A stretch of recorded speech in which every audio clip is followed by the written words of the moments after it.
Hello students, welcome back to commerce with Nitasha. हमने अपने last lecture में पढ़े थे principles of scientific management F W Taylor के दिए हुए। Now we are starting with scientific techniques of Taylor.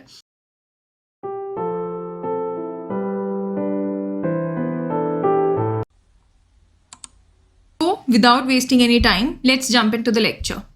So our first technique by Taylor is functional foremanship. Functional foremanship देखो, अब इसमें ये क्या कह रहे हैं, this technique Taylor suggested the division of factory in 2 departments. ये क्या कह रहे हैं, देयर आर 2 डिपार्टमेंट्स हर फैक्ट्री में। किस में डिवाइड कर दिया, प्लानिंग डिपार्टमेंट में एंड प्रोडक्शन डिपार्टमेंट में। मतलब ये क्या कह रहे हैं, जो वर्कर्स हैं उन पे ये बर्डन होना ही नहीं चाहिए प्लानिंग का। They must concentrate on the work and production. वो अपना काम करें, प्रोडक्शन पे ध्यान दें, सिर्फ फोकस करें। But to develop satisfaction in the productivity, Taylor suggested under each department क्या होना चाहिए। टेलर ने क्या सजेस्ट किया कि हर डिपार्टमेंट में there must be some functional experts to supervise, guide and instruct the worker. अब ये क्या कह रहे हैं, एक फोरमैन सबको मैनेज नहीं कर सकता, उसमें सारी क्वालिटीज़ नहीं हो सकती हैं।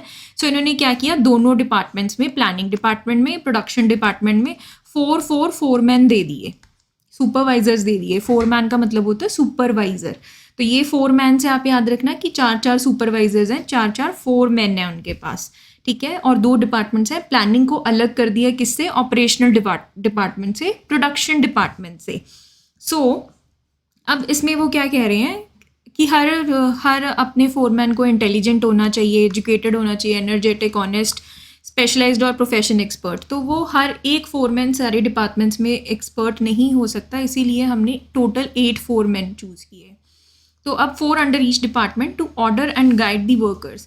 दी 8 functional experts suggested by Taylor are, अब देखो अंडर प्लानिंग डिपार्टमेंट, ये हमने बात कर ली, 2 डिपार्टमेंट्स हैं, प्लानिंग डिपार्टमेंट, ऑपरेशनल डिपार्टमेंट और प्रोडक्शन डिपार्टमेंट, जो एक्चुअली काम करेंगे। प्लानिंग में सिर्फ प्लानिंग हो रही है।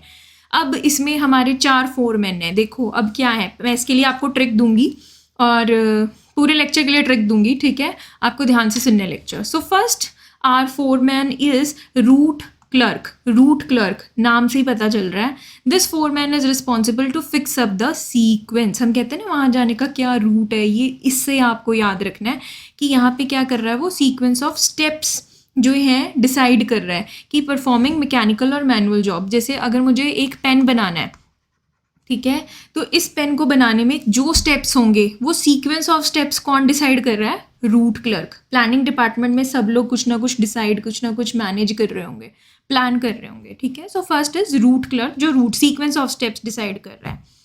नेक्स्ट इज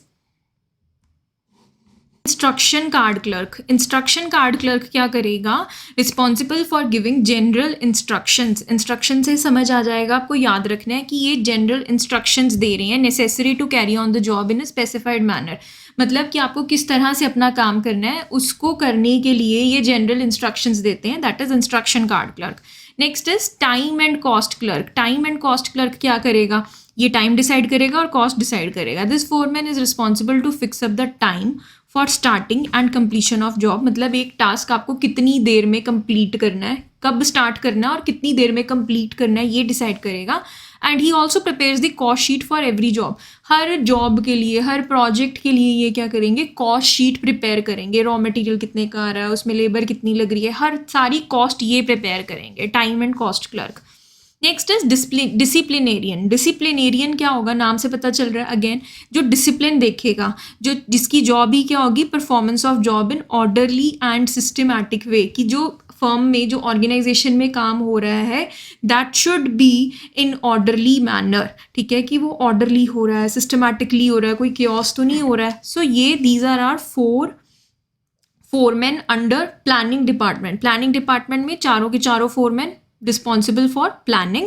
और इसके लिए ट्रिक जो है वो क्या है, देखो सबसे पहला हमारा रूट क्लर्क था, फिर इंस्ट्रक्शन कार्ड क्लर्क आया, फिर टाइम एंड कॉस्ट क्लर्क आया, फिर दैट इज डिसिप्लिनेरियन। अगर मैं इसके लिए एक्रोनिम बता दूं आपको, DIRT, डर्ट। आपको डर्ट से याद रखना है कि 4 फोरमैन हमारे कौन से थे। D stands for disciplinarian, I stands for instruction card clerk, R stands for root clerk जो सीक्वेंस ऑफ स्टेप्स डिसाइड करेगा, T stands for time and cost clerk. Easy, ठीक है, अब नेक्स्ट हम बात करते हैं 4 फोरमैन अंडर ऑपरेशनल डिपार्टमेंट, मतलब अंडर प्रोडक्शन डिपार्टमेंट 4 फोरमैन। अब ये क्या करेंगे, अब ये लोग एक्चुअली काम कर रहे होंगे, वर्क कर रहे होंगे। इसमें क्या है हमारा gang boss, he arranges all the machines, tools and other resources required for performance of the job so that there is no delay। कोई डिले ना हो उसके लिए ये क्या करता है, सारी मशीन्स में अरेंज करता है, टूल्स उसके लिए सारे रिसोर्सेज अरेंज करके देगा जो भी एक जॉब को परफॉर्म करने के लिए चाहिए, so that there is no delay. Next is speed boss. अब स्पीड बॉस क्या होगा, assures timely completion of job. कितना टाइम लगेगा वो टाइम क्लर्क डिसाइड कर रहा है, बट स्पीड बॉस क्या देख रहा है, डिसाइड नहीं कर रहा, वो चेक कर रहा है कि जो कंप्लीशन ऑफ जॉब है वो टाइमली हो जाए, जो आपका काम है वो टाइमली कंप्लीट हो जाए, मतलब आप बहुत स्लो ना काम करो। Next is repair boss. Repair boss नाम से पता चल रहा है, अगेन रिपेयर बॉस क्या करेगा कि हर चीज़ जो मशीनरी है, एवरीथिंग टूल्स हैं, वो are kept in working conditions. अगर कोई रिपेयर की ज़रूरत है तो उसको रिपेयर कराएगा कि जो हमारा जितना इक्विपमेंट है that must be in working condition, वो काम करने की कंडीशन में हो। Last is inspector. इंस्पेक्टर क्या करेगा, इंस्पेक्शन करेगा, किस चीज़ की करेगा, quality control of the output, की क्वालिटी जो है हमारी स्टैंडर्डाइज्ड क्वालिटी मेंटेन हो रही है या नहीं हो रही। So Taylor emphasized that even every foreman instructs and orders, the worker's efficiency will improve। Taylor ने क्या एम्फेसाइज किया, साइंटिफिक को एम्फेसाइज किया। उसने बोला कि जब हर फोरमैन जो स्पेशलाइज्ड है, जिसकी स्किल्स हैं, वो जब वो इंस्ट्रक्शंस देंगे, ऑर्डर्स देंगे, तो उससे क्या होगा, वर्कर्स की जो एफिशिएंसी है वो बढ़ जाएगी। वो होता है ना कि आपके सर पे जब चेक होता है, कि इंस्पेक्शन होती है, तब आप अच्छे से परफॉर्म करते हो, वही चीज़। अब इसके लिए भी देख लो आप, शॉर्ट ट्रिक क्या है, G for gang boss, S for speed boss, R for repair boss and I for inspector. तो अब इसके लिए क्या हुई, इसके लिए है sir ji, sir ji, sir ji. Okay, easy. अब कीवर्ड्स क्या है इसके, अपॉइंटमेंट ऑफ स्पेशलाइज्ड पर्सन, क्योंकि हर डिपार्टमेंट के लिए एक स्पेशलाइज्ड पर्सन अपॉइंट हो रहा है। Separation of planning and execution department, उससे क्या होगा, दोनों अच्छे से अपना काम करेंगे। प्लानिंग अलग हो गया, हमारा ऑपरेशनल अलग हो गया है, बेस्ड ऑन, अब एग्जीक्यूशन याद रखना है क्या है, ऑपरेशनल है, प्रोडक्शन है, सेम मीनिंग है इनका, ऑपरेशनल, एग्जीक्यूशन एंड प्रोडक्शन, सबका सेम मीनिंग है इनका, सिनोनिम्स हैं। अगर एक दूसरे की जगह पे यूज़ होते हैं तो आपको याद रखना है कि इससे रिलेटेड है। Based on elementary principle of division of work. अब ये किस पे बेसिस है, ये है डिवीजन ऑफ वर्क पे। डिवीजन ऑफ वर्क में हमने क्या पढ़ा था कि काम को हम स्मॉलर पार्ट्स में, स्मॉलर यूनिट्स में डिवाइड कर देते हैं।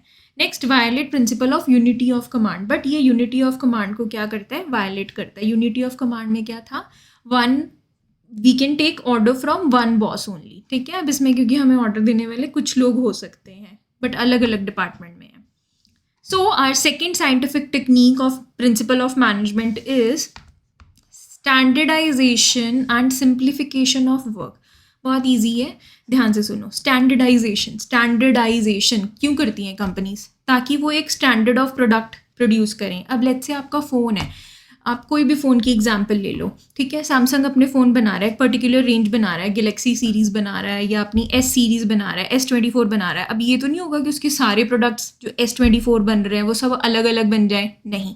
उसके लिए वो क्या करते हैं, एक स्टैंडर्ड सेट कर देते हैं और उसी को बोलते हैं, मतलब आपको यही साइज़ रखना है, यही टाइप रखनी है, यही उसका वेट होना चाहिए, ये उसमें चिप डलेगी, और ये सब स्टैंडर्डाइज्ड हो जाता है। सो जिससे क्या हो कि क्वालिटी ऑफ प्रोडक्ट जो है वो मेंटेन्ड रहे आपकी, ठीक है। सो इसमें यही लिखा है, आप देख लो। Standardization of output is possible if standard is maintained right from selection of tools, equipment and machine to use.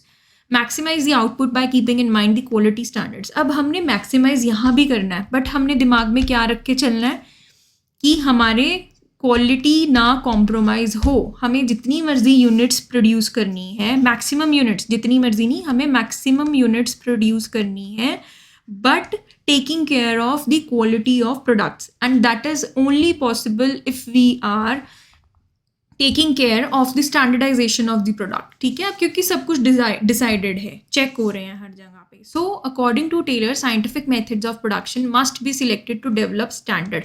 अब ये स्टैंडर्ड्स डेवलप करने के लिए भी साइंटिफिक मेथड ऑफ प्रोडक्शन ही यूज़ होना चाहिए।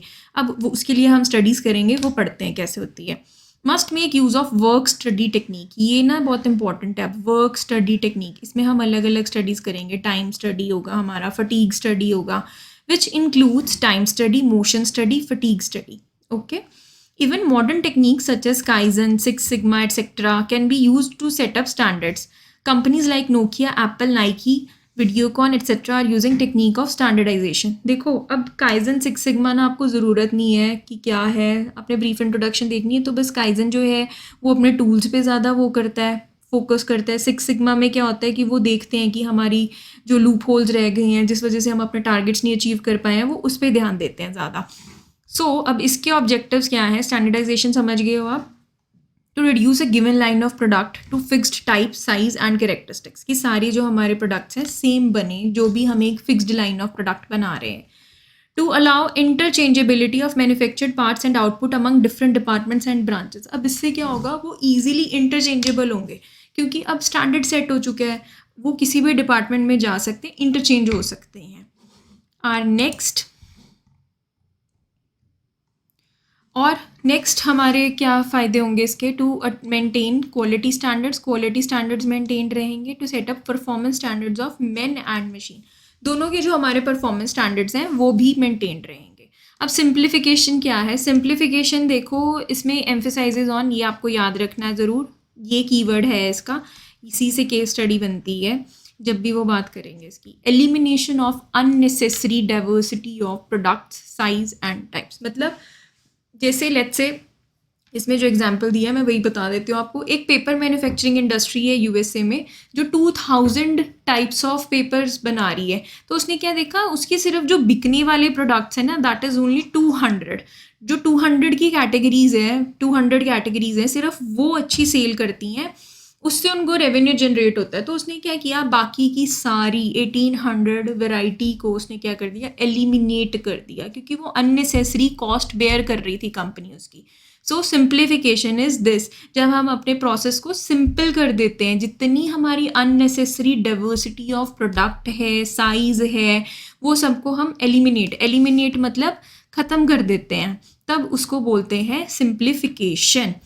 एज मोर वैराइटीज़ मीन मोर इन्वेंट्री, क्यों? क्योंकि ज़्यादा वैराइटी से ज़्यादा इन्वेंट्री रखनी पड़ रही है, मोर टाइप ऑफ मशीनरी लग रही है, ज़्यादा लेबर कॉस्ट आ रही है उनको। So by simplifying the task there can be economy in use of machine, labour, inventory maintenance. अब उनको वो कुछ भी करने की ज़रूरत नहीं पड़ेगी। It will also help in improving, क्यों? अब क्या होगा उससे, क्वालिटी और रिडक्शन ऑफ कॉस्ट दोनों होगी।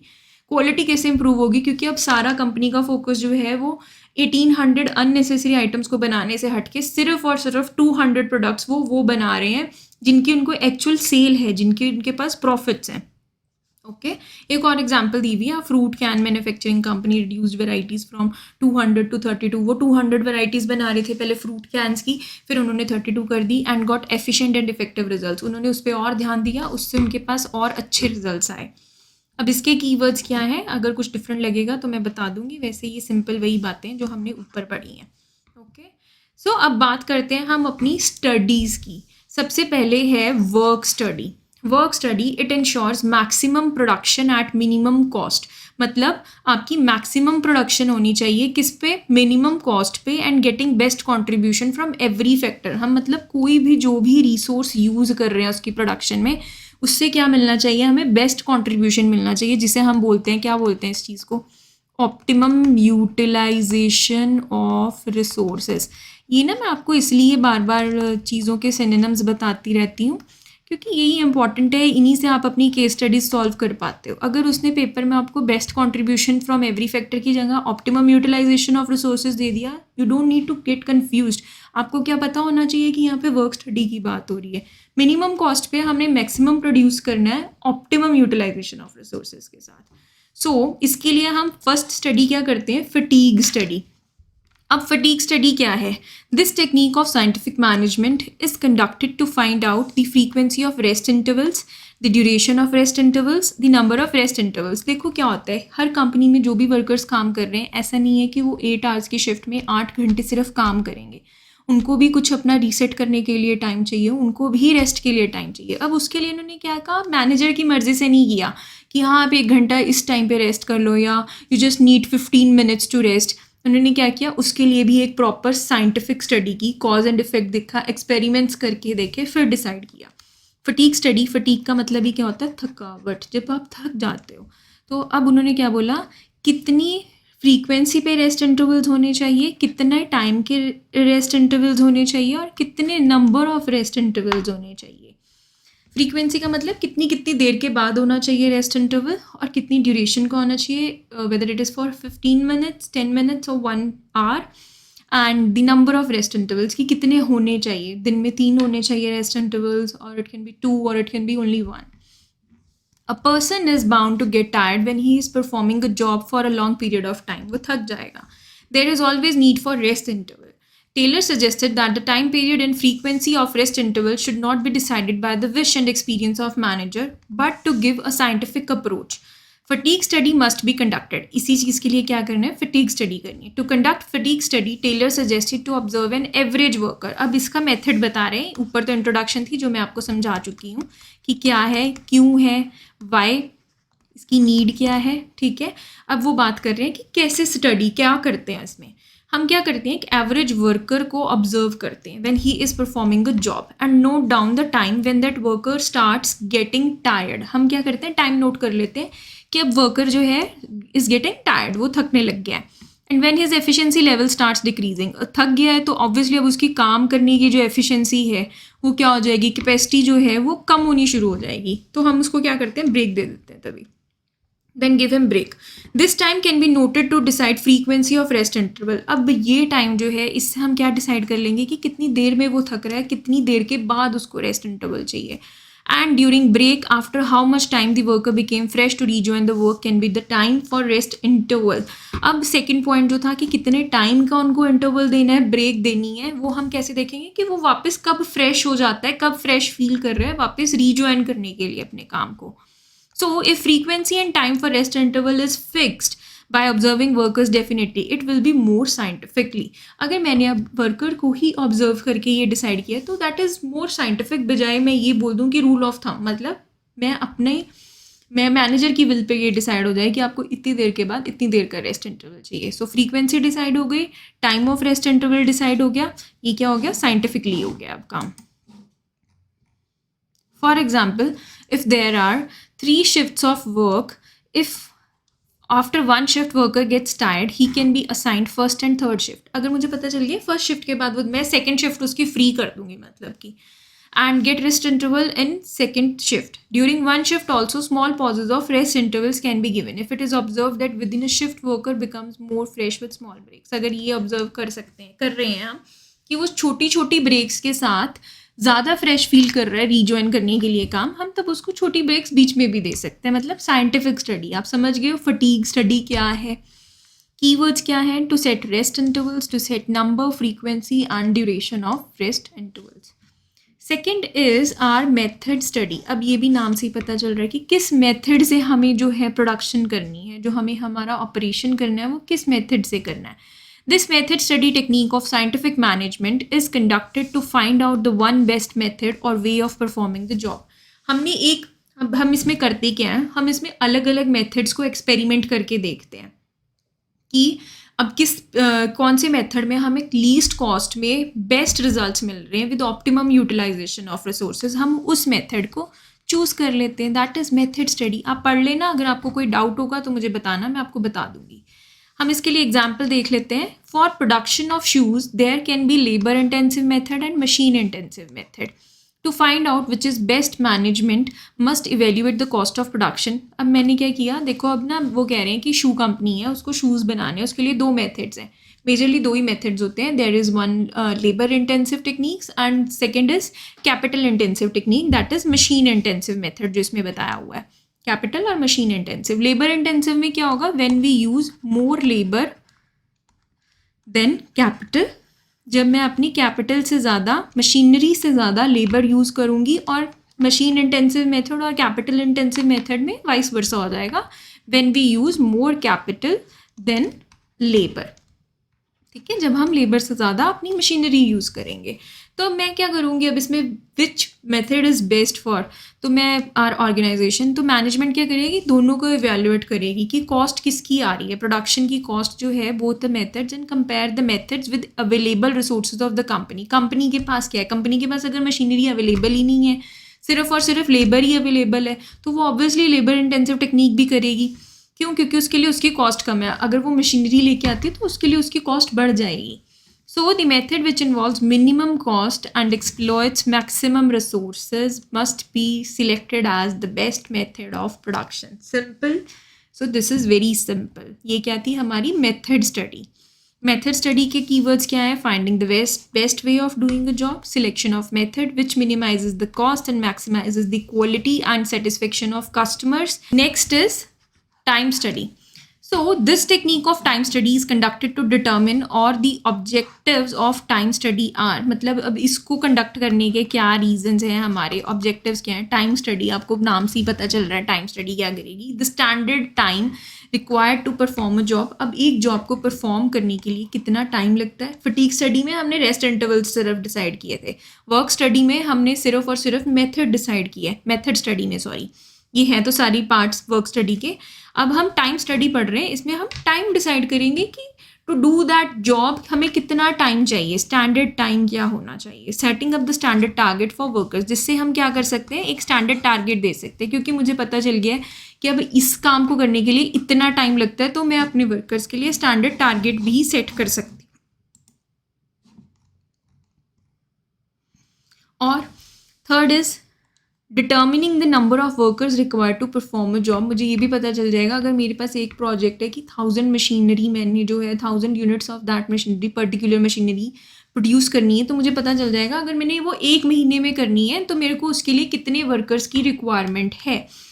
Next, categorising the workers in efficient and inefficient categories. अब इससे भी क्या होगा, क्योंकि अब स्टैंडर्ड टाइम डिसाइड हो गया, स्टैंडर्ड टारगेट मिल गया, मुझे पता है कि अगर मैंने हर वर्कर को टारगेट दिया है 10-10 यूनिट्स को प्रोड्यूस करने का एक महीने में, बट एक जो वर्कर है वो सिर्फ 5 या 6 यूनिट्स प्रोड्यूस कर रहा है, तो उससे पता चल जाएगा कि वो इनएफिशिएंट कैटेगरी में आ रहा है, वो एफिशिएंट नहीं है। एफिशिएंट कौन सा होगा, जो 10 की 10 यूनिट्स बना रहा है under time, within time.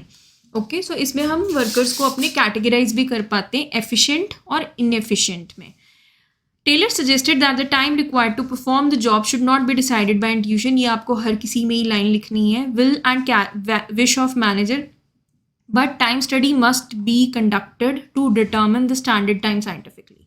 To conduct time study, Taylor suggested to observe an average worker. Again हम क्या करेंगे, एक average worker को observe करेंगे जब वो job कर रहा है, with the stopwatch in hand and note down the average time. हम देखेंगे कि वो कितना टाइम ले रहा है उस काम को complete करने के लिए। Taylor suggested to repeat the same observation for 100 times. अब हम उसको 100 टाइम्स, हम ये क्या कर रहे हैं, एक्सपेरिमेंट कर रहे हैं, हम ये अप्लाई करके देख रहे हैं। Then take out the average time. अब मैंने क्या किया, वो 100 टाइम्स का एक एवरेज टाइम ले लिया, ठीक है। This time should be considered the average time for performing the job. अब मैंने यहाँ से डिसाइड किया है कि इस काम को करने के लिए इतना टाइम लगता है। Keeping this time in mind, the targets for workers should be fixed. अब इस टाइम को ध्यान में रख के हम उनके लिए टारगेट फिक्स कर सकते हैं अपने वर्कर्स के लिए, ईजी है। अब the workers who are able to achieve their targets, वो क्या होंगे, एफिशिएंट होंगे, और जो अपने टारगेट्स नहीं अचीव कर पा रहे हैं वो क्या हो जाएंगे, हमारे इनएफिशिएंट वर्कर्स में आ जाएंगे। ओके, सो इसके कीवर्ड्स क्या है, to find out standard time to perform a job, to set the time मिल गया है तो हम टारगेट सेट कर सकते हैं, और हम अपने नंबर ऑफ़ वर्कर्स को देख सकते हैं कि कितने नंबर ऑफ़ वर्कर्स जो हैं हमें एम्प्लॉय करने पड़ेंगे एक जॉब को कंप्लीट करने के लिए, एक प्रोजेक्ट को कंप्लीट करने के लिए। Next is R motion study. तो अब हमने कितनी स्टडीज़ पढ़ ली हैं, 4 स्टडीज़ पढ़ ली हैं। फटीग स्टडी, मेथड स्टडी, फिर हमने पढ़ी है टाइम स्टडी। टाइम स्टडी के बाद अब हम पढ़ रहे हैं वर्क मोशन स्टडी। ये सारी स्टडीज़ किसका पार्ट है, वर्क स्टडी का पार्ट है। मोशन स्टडी में नाम से ही पता चल रहा है क्या होगा मोशन स्टडी का objective, to determine the movement of workers when they are performing the job. जब वो जॉब परफॉर्म कर रहे हैं तब वो क्या क्या मूवमेंट्स करते हैं, to differentiate between productive and unproductive movements. अब देखो मैं उनके मूवमेंट्स तक क्यों स्टडी कर रही हूँ, ताकि जितनी इनइफेक्टिव, जितनी अननेसेसरी एक्टिविटीज़ हैं वो हम एलिमिनेट कर सकें। उससे क्या होगा, हमारी जो प्रोडक्शन है वो बढ़ जाएगी। For cutting down unproductive and wasteful movements, वही बात जो मैंने आपको बोली, अनप्रोडक्टिव और वेस्टफुल मूवमेंट्स कट डाउन करने के लिए to design suitable equipment and tools to minimise the unproductive movements of workers. हो सकता है उसको कोई टूल लेने के लिए बार बार नीचे झुकना पड़ रहा है अपने टेबल से, या थोड़ा उठ के जाना पड़ रहा है, तो मैं उसके लिए क्या करूँगी, उसकी वो अननेसेसरी मूवमेंट को एलिमिनेट करने के लिए मैं वो टूल बॉक्स उसके पास प्लेस करने की ट्राई करूँगी कि उसकी मशीनरी में ही कहीं हम वो सेट कर दें। इसलिए ये सब चीज़ों के लिए मोशन स्टडी परफॉर्म की जाती है। सो टू कंडक्ट मोशन स्टडी, अब वही बात क्या करेगा, टेलर ने सजेस्ट किया दैट एक एवरेज वर्कर को ऑब्जर्व करो जब वो अपना टास्क कर रहा है and note down all the movements he is doing. वो कब पेन उठा रहा है, कब पेन रख रहा है, वो कब उठ के जा रहा है, किस चीज़ के लिए उठ के जा रहा है, how many times he is getting up from his place, वो अपनी प्लेस से कितनी बार उठ रहा है, how many times he is bending down, कितनी बार बेंड हो रहा है, etcetera etcetera. Repeated for 100 times with different workers. अब इसको फिर हम रिपीट करेंगे फॉर 100 वर्कर्स, डिफरेंट वर्कर्स के साथ। So after writing all the movements, अब मैंने क्या करना है, सारी मूवमेंट्स लिख ली, उनको मैं क्लासीफाई करूँगी किस में, प्रोडक्टिव में और अनप्रोडक्टिव मूवमेंट्स में, and make the strategy to cut down और मिनिमाइज द अनप्रोडक्टिव मूवमेंट्स। अब जो तो मेरी मूवमेंट ज़रूरी है उस प्रोडक्शन के लिए, वो काम के लिए, वो प्रोडक्टिव मूवमेंट होगी, बट जो उसके लिए ज़रूरी नहीं है, टूल बॉक्स में उसके पास रख सकती हूँ, उसका पानी उसके पास रख सकती हूँ, तो उसके लिए क्या होगा, वो अनप्रोडक्टिव मूवमेंट्स में एलिमिनेट करके चेंज कर दूँगी। Taylor and his associate Frank Gelibert were able to reduce motions in brick layering from 18 to just 5। मतलब आप देख रहे हो कितनी एक्टिविटीज़, जो उनकी 13 एक्टिविटीज़ मूवमेंट्स थी वो अननेसेसरी थी। Taylor demonstrated increase in productivity by 4 times by this process। 4 times उसकी जो थी प्रोडक्शन कैपेसिटी बढ़ गई थी, प्रोडक्टिविटी बढ़ गई थी। फॉर एग्जाम्पल देखो, अब हम मोशन स्टडी पढ़ रहे हैं। For example,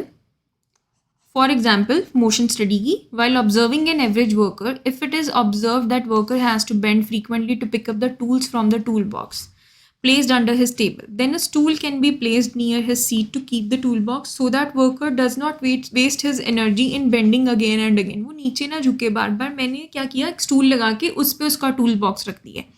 same energy he can use for improving his production capacity और एफिशिएंसी लेवल, उससे उसकी सेम एनर्जी वो अपनी प्रोडक्शन में लगा पाएगा और हमारी प्रोडक्शन जो है वो इंक्रीज़ हो जाएगी। हमें तो चाहिए ये ना कि हमारी प्रोडक्शन बेस्ट वे में रहे। इसके कीवर्ड्स क्या हो गए, differentiate between productive, non productive, incidental movements, eliminate unproductive movement, हम अपनी अनप्रोडक्टिव मूवमेंट्स को एलिमिनेट करने के लिए हेल्प करेंगी, और हमें क्या इक्विपमेंट, टूल्स, फर्नीचर्स चाहिए जिससे हमारी जो है अनप्रोडक्टिव मूवमेंट्स जो है वो मिनिमाइज हो सकती हैं। So our fourth technique, this is last, क्या है, differential piece wage system. Piece wage system, piece wage system नाम से पता चल रहा है। अब ये क्या है system, this scientific technique of differential piece rate system emphasizes on paying different rate of wage for efficient and inefficient employees। मतलब जो 10 यूनिट्स बना रहा है उसको पेमेंट अलग मिलेगी, और जो 5 यूनिट्स बना रहा है उसको उसकी वेजेस 5 यूनिट्स के अकॉर्डिंग मिलेगी। This is differential piece wage system. The technique of differential piece rate system insist on paying different rate of wage to efficient and inefficient employees। Extra wages paid to efficient employees will motivate them to remain efficient। अब मैं क्या करूँगी, अगर किसी ने 12 बना दिए ना, 10 यूनिट का टारगेट था और उसने क्या किया 12 यूनिट्स बना दिए, तो मैं उसको 12 यूनिट्स के अकॉर्डिंग पे करूँगी। मतलब मैं उसको ज़्यादा पे करूँगी स्टैंडर्ड से। क्यों, ताकि वो मोटिवेटेड रहे अच्छा काम करने के लिए, बेस्ट परफॉर्म करने के लिए। Extra wages paid to efficient employees will motivate inefficient employees to come in the category of efficient employees। अब जो ये 5 यूनिट्स बना रहा है ना, अब इसको भी मोटिवेशन मिलेगी कि अगर मैं भी 10 यूनिट्स बनाऊंगा, अपना टारगेट अचीव करूंगा, तो मेरे को मोटिवेशन रहेगी कि मेरे को भी उतने पैसे मिलेंगे। ठीक है। When payment is given according to number of units produced, automatically the production will be maximized। क्यों, उससे क्या होगा कि सबको हो जाएगा कि मैं जितने ज़्यादा से ज़्यादा प्रोडक्शन करूँगा, बट इसमें हम क्वालिटी ऑफ प्रोडक्ट सेक्रीफाइस नहीं करते हैं, ये आपको ध्यान रखना है। तो उतनी ज़्यादा मेरे को जो है पेमेंट मिलेगी, उतनी ज़्यादा वेजेस मिलेंगी। So this technique is the strongest motivator for employees to perform efficiently. Strongest motivator है। टू कंडक्ट और adopt differential piece wage system, Taylor suggested that the company must fix the standard rate of wage. मैं नहीं, but एक standard rate of veg तो मुझे fix करना पड़ेगा।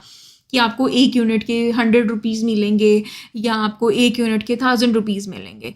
For workers producing standard output on their target, the workers who produce more than the standard target must be paid with a higher rate of wage. जैसे मैंने बताया, उसको उसकी piece के अकॉर्डिंग, यूनिट्स के अकॉर्डिंग पैसे मिलेंगे. And those who are producing less than standard output, उसको उसके अकॉर्डिंग पैसे मिलेंगे. थोड़ी सी ट्रिकी है ये यहाँ पे, अब एग्जाम्पल से समझो. For example, if the standard target is 10 units per day, आपको एक दिन में 10 यूनिट्स बनानी है. स्टैंडर्ड रेट उसके लिए क्या है, 50 rupees per unit. The worker who is producing 10 units must be paid ₹500. कैसे, मैंने क्या किया, 10 यूनिट्स बनाई है उसने क्योंकि, और 50 रुपये की एक यूनिट है, तो मैंने उसको 500 रुपये पे कर दिए. The worker who is producing 12 units must be paid with a rate higher than standard rate. ये ट्रिक है यहाँ पे. अब मैं उसको 50 रुपीज़ के अकॉर्डिंग नहीं पे कर रही हूँ क्योंकि उसने ज़्यादा, अब उसको ज़्यादा मेहनत लगी होगी, उसने थोड़ा स्मार्ट तरीके से भी काम किया होगा. उसने 10 की जगह क्या किया, 12 यूनिट्स बनाई, अपने टारगेट से ज़्यादा अचीव किया, तो मैंने उसको हायर रेट दिया स्टैंडर्ड रेट से. मैंने क्या दिया उसको, 60 पर यूनिट दी. ये ध्यान में रखना है आपको. ये इसी तरह से एग्जाम्पल कोट करनी है एग्जाम में भी. सो ही विल रिसीव 12 यूनिट्स उसने बनाई है और 60 रुपीज़ अब मैं उसको हायर रेट पे दे रही हूँ, तो दिस इज ₹720. ओके, सो अब यहाँ इसको मोटिवेशन मिल गई ना कि अपने टारगेट से भी ज़्यादा अचीव करूँ.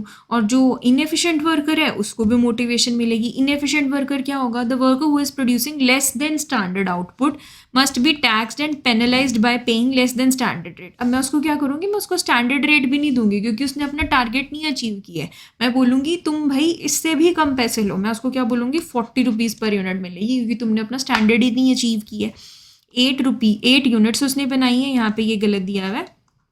8 यूनिट्स उसने बनाई है, ठीक है, और 40 रुपीज़ के अकॉर्डिंग बनाई है उसने एक यूनिट, तो उसको कितने मिल गए, ₹320 मिल गया. Lower output into lower rate. So the difference in wages will motivate the workers to become efficient and earn more. यही उनका ग्रेटेस्ट मोटिवेटर, स्ट्रॉन्गेस्ट मोटिवेटर होगा. Differential piece wage system, strongest motivator of workers to differentiate. अब इसके फ़ायदे क्या हैं, हमारे strongest motivator है, एफिशिएंट और इनएफिशिएंट वर्कर्स में डिफरेंशिएट कर सकते हैं, और ये प्रिंसिपल ऑफ इक्विटी को वायलेट करता है. ये कीवर्ड है इसका. क्यों, आपकी याद है प्रिंसिपल ऑफ इक्विटी में हमने क्या पढ़ा था कि सबको सेम इक्वली हमें उनकी स्किल्स के अकॉर्डिंग पे करना है, ठीक है. बट इसमें तो डिफरेंट होगी ये चीज़. इसमें पीस वेज सिस्टम के अकॉर्डिंग हम पे कर रहे हैं. हमने वहाँ भी पीस वेज सिस्टम डिस्कस किया था. So our last technique is mental revolution. Mental revolution क्या है, अभी हमने पढ़ा था कि हार्मनी नॉट डिस्कॉर्ड. उसमें क्या होता है कि जो हमारे वर्कर्स हैं और जो हमारी मैनेजमेंट है, दोनों अलग अलग ग्रुप्स बन जाते हैं और दोनों में क्या रहता है कि they are good for nothing. और हमेशा जो हमारे वर्कर्स हैं वो ये सोचते हैं कि हम ओवरबर्डनड हैं बट लेस पेड हैं. अब इसमें हमने मेंटल रेवोल्यूशन, उसमें भी ये पढ़ी थी एक, उसमें भी हमने ये टर्म पढ़ी थी मेंटल रेवोल्यूशन. मेंटल रेवोल्यूशन में क्या है कि हमें अपना मेंटल एटीट्यूड बिल्कुल चेंज करना होता है, दोनों को, वर्कर को भी मैनेजमेंट को भी, टूवर्ड्स ईच अदर. दोनों को पॉजिटिवली सोचना है एक दूसरे के लिए. कॉपरेशन रखनी है, ruling out feeling of suspicion. अगर किसी पे कोई डाउट है तो हमें उसे रूल आउट करना है, नहीं करना है. Prejudice from the minds of workers and हमें पॉजिटिवली सोचना है. मतलब आप इसको लिख सकते हो यहाँ पे, positive thinking towards each other. Taylor said that generally in every organization, workers feel that management exploits them. ठीक है, overburdens them with excess work and pays them less. On the other hand, management feels that workers always grumble, they follow go slow policy, damage the equipment damage करते रहते हैं और work carelessly. मतलब they think that they are good for nothing.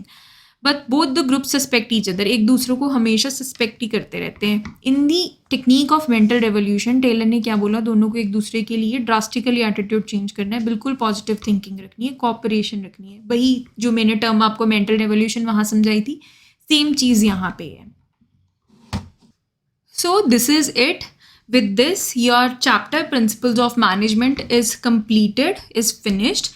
जो बाकी के last छोटे छोटे टॉपिक्स हैं, advantages of scientific management and जो मॉडर्न टेक्निक्स हैं, वो वैसे आपके सिलेबस में नहीं है. आप फिर भी एक बार पढ़ लेना और अगर कोई डाउट होगा तो मुझे बता देना. I will discuss that later on. And that brings us to the end of this lesson. Don't forget to like and subscribe to commerce with Nitasha. Thank you class.